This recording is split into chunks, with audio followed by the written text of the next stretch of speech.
मीरपुर नाम के शहर में तेजस अपनी पत्नी नीरू के साथ रहता था। पति पत्नी दोनों ही नौकरी करते थे। एक दिन तेजस गांव अपनी माँ के पास फोन करता है। हेलो, प्रणाम माँ। जीते रहो माँ, तुम दादी बनने वाली हो हैं? अरे वाह, ठीक है बेटा, मैं कल ही आती हूँ। जब माँ जी शहर पहुंची तो बेटे बहू ने बहुत अच्छे से स्वागत किया। लीजिए माँ जी, चाय। अरे गर्मा गर्म पकोड़े ले आओ माँ के लिए। नीरू रसोई में गई और 2 मिनट में ही पकोड़े ले आई। जी ये लीजिए। बहू, जादू से बनाए हैं क्या? अभी तो रसोई में गई थी। यम्मी। माँ जी, शीला रसोई में पकोड़े तल रही है, मैं बस लेकर आई। हे भगवान, मेरा धर्म भ्रष्ट कर दिया तूने। अब तो गंगा जल से शुद्धिकरण करना होगा। दूसरे दिन, माँ जी मैंने नाश्ता बना दिया है, ऑफिस जा रही हूँ। पर अभी तो घर का सारा काम पड़ा है। शीला आती ही होगी, झाड़ू पोछा बर्तन कपड़े वो सब कर लेगी। हमारे जमाने में घर का सारा काम हम ही करते थे। जी माँ जी, आप बहुत होशियार हैं, मैं घर ऑफिस दोनों नहीं संभाल पाती। तो जरूरत क्या है घर से बाहर जाकर चाकरी करने की? वैसे भी घर का काम खुद करने से घर में बरकत आती है, समझी? पर माँ जी। पर वर कुछ नहीं, इस महीने की पगार मिले फिर ऑफिस बंद है। हाँ। रात को नीरू तेजस से कहती है, सुनिए जी, माँ जी बोल रही थी कि मैं नौकरी छोड़ दूं। वैसे ठीक ही तो है, अभी तुम्हें आराम की जरूरत है। फिर भी आराम कहाँ, शीला को छुड़ाने के लिए बोल रही थी।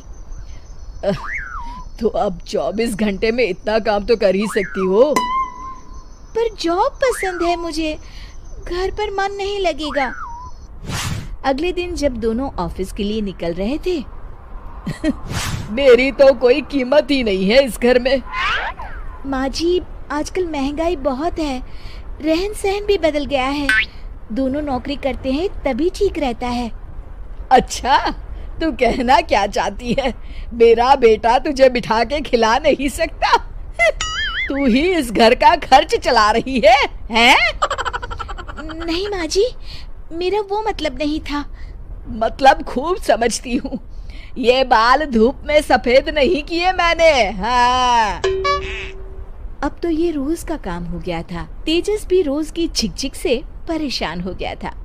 एक दिन उसने कहा, नीरू, वैसे भी तुम्हें मैटरनिटी लीव मिलने वाली है, तो अभी से ही छुट्टी ले लो।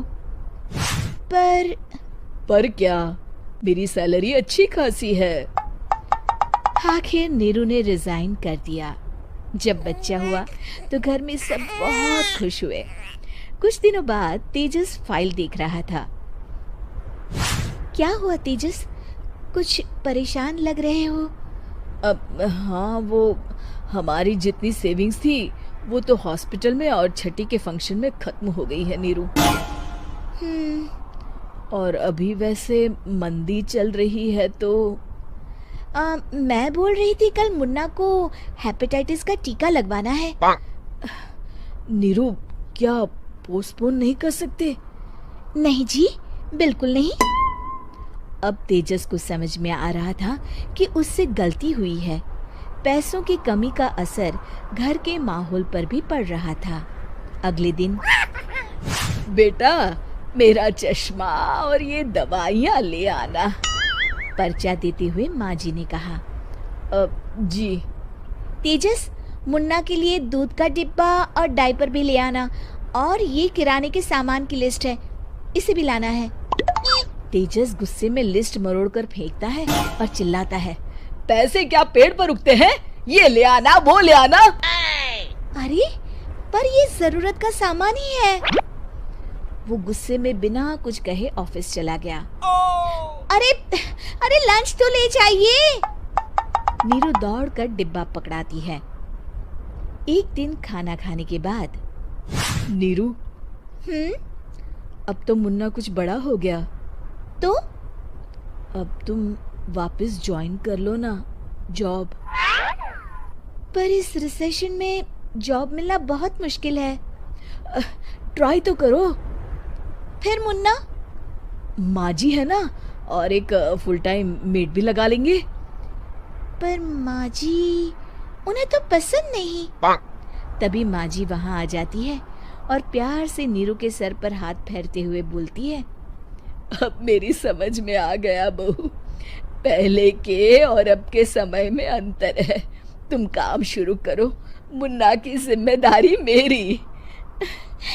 मेरी प्यारी माँ जी। ये कहकर नीरू उनके गले लग गई। शिक्षा, परिवर्तन संसार का नियम है, हमें भी समय के साथ चलना चाहिए। उम्मीद है कि आपको हमारी ये कहानी पसंद आई होगी। कृपया हमारे चैनल को सब्सक्राइब करें और सभी अपडेट्स के लिए बेल आइकन जरूर क्लिक करें। और हाँ, वीडियो लाइक और शेयर करना मत भूलिएगा। Bye bye.